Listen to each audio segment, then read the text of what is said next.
কোরবানির ঈদ গেল, আর কোরবানি ঈদে বিফের নিউ নিউ আইটেম ট্রাই করা হবে না তা তো হয় না। আর এমনি তো আমার জামাই হচ্ছে বিফ পাগল, তার বিফ অনেক বেশি পছন্দ। তাকে আমার প্রতিনিয়ত কিছু না কিছু নিউ নিউ আইটেম তৈরি করে খাওয়াতে হয়। তাই আমার জনাবের আবদারে তার জন্য নাগা বিফ ভাজা একটু আমার স্টাইলে করে খাওয়ালাম। হেই এভরিওয়ান, আসসালামু আলাইকুম। কেমন আছেন সবাই? আশা করি সবাই অনেক ভালো আছেন। আলহামদুলিল্লাহ, আমি এবং আমার পরিবারের সবাই অনেক ভালো আছি। তো দেরি না করে ঝটপট রেসিপিতে চলে যাই। প্রথমে দুটো নাগা মরিচ নিয়ে নিলাম। নাগা মরিচ দুটোকে এখন একটু থেতলে ভালো করে বেটে নিব। নাগা মরিচের যে স্মেল ভীষণ ঝাল ছিল। তারপর বিফ গুলো নিয়ে ভালো মতো নাগা মরিচের সাথে মিশিয়ে নিব। আমরা অনেক ঝাল পছন্দ করি, তাই সব খাবারই বেশিরভাগ সময় ঝাল দেওয়ার চেষ্টা করি। আমাদের মতো আর কে কে আছে ঝাল প্রেমী, কমেন্টে কিন্তু জানিয়ে দিও। মাংসগুলোকে মরিচের সাথে ভালোভাবে মিশিয়ে নিয়ে তার মধ্যে এক এক করে ঘরোয়া মশলা দিয়ে নিব, যেমন আদা রসুন বাটা, একটু লবণ, একটু মরিচের গুঁড়ো, একটু হলুদ গুঁড়ো, একটু ধনিয়া গুঁড়ো, একটু জিরা গুঁড়ো এবং একটু গরম মশলার গুঁড়ো। মশলা সবগুলো একসাথে দিয়ে ভালো মতো মিশিয়ে নিব।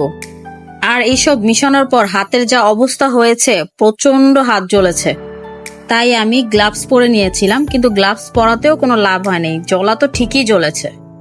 আমাদের মেয়েদের রান্না করতেই হয় সবার জন্য ঘরের, তাই হাত জ্বললেই কি না জ্বললেই কি, রান্না তো করতেই হবে সবার জন্য, তাও তাদের মন পছন্দের খাবার। এই তো ভালো মতো মাংসগুলো মিশিয়ে নিলাম মশলার সাথে। এখন চুলায় একটি প্যান বসিয়ে নিব। প্যানের মধ্যে মাংসগুলো দিয়ে দিব। তারপর একটু সরিষার তেল দিব।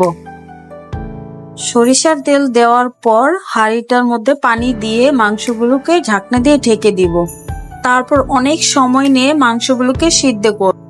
মাঝে মাঝে ঢাকনাটা উঠিয়ে একটু নেড়ে চেড়ে দিব। সময় নিয়ে সিদ্ধ করলে মাংসটা ভিতর থেকে একটু নরম হয়ে যাবে। এই তো পানিও পুরোটা শুকিয়ে এসেছে। এখন হালকা একটু ভাজা করে নিব, যেন মাংসের গায়ে সবগুলো মশলা ভালো মতো লেগে থাকে। মাংসের গায়ে ভালো মতো মশলা লেগে আসলে এখন মাংসগুলো তুলে নিব। এই পর্যায়ে মাংসগুলোকে উঠিয়ে নিয়ে হালকা করে একটু থেতলে ছেঁচে নিব। মাংসগুলো ছেঁচা হয়ে আসলে এর সাথে এখন মশলা মিশাবো। সেই একই ঘরোয়া মশলা, যেমন কাঁচামরিচ আর ধনিয়া পাতা আমি কুচি করে নিয়েছিলাম, আর হচ্ছে একটু আটা দিব, সাথে একটু জিরার গুঁড়া, একটু ধনিয়ার গুঁড়ো দিয়ে ভালো মতো মিশিয়ে নিব। ও একটু লবণও দিতে হবে, লবণটা বলতে ভুলে গিয়েছিলাম। এখন এগুলো আবার সবকিছু একসাথে মিশিয়ে নিব। ভালো মতো মেখে নেওয়ার পরে মাংসগুলো দেখতে খুব সুন্দর লাগতেছিল, খেতেও ইচ্ছে করছিল। আবার চুলায় একটি প্যান বসিয়ে তার মধ্যে তেল দিব। তেলের পরিমাণটা একটু বেশি দিব, কারণ মাংসগুলো ডুবো তেলে ভাজতে হবে। বাকি তেলগুলো রেখে দিয়ে অন্য কিছুতে ব্যবহার করা যাবে। মিডিয়াম আঁচে মাংসগুলোকে ভেজে নিব। কি যে একটা স্মেল আসছিল ভাজার সময়, মন চাচ্ছিল তখনই খেয়ে ফেলি। আর এখন এডিট করার সময় মনে পড়ে এখন আবার খেতে ইচ্ছা করতেছে। মাংসগুলো ভাজা হয়ে আসলে এগুলোকে উঠিয়ে নিব। মাংসগুলো উঠানোর পর ওই তেলের পাত্রে তেলগুলো কমিয়ে তার মধ্যে পেঁয়াজ কাঁচামরিচ দিয়ে দিব। পেঁয়াজ কাঁচামরিচ গুলো একটু ভেজে নিব। পেঁয়াজ কাঁচামরিচটা একটু সময় নিয়ে ভেজে ভালো মতো নরম করে নিব। এই তো হয়ে গিয়েছে আমার নাগা বিফ ভাত।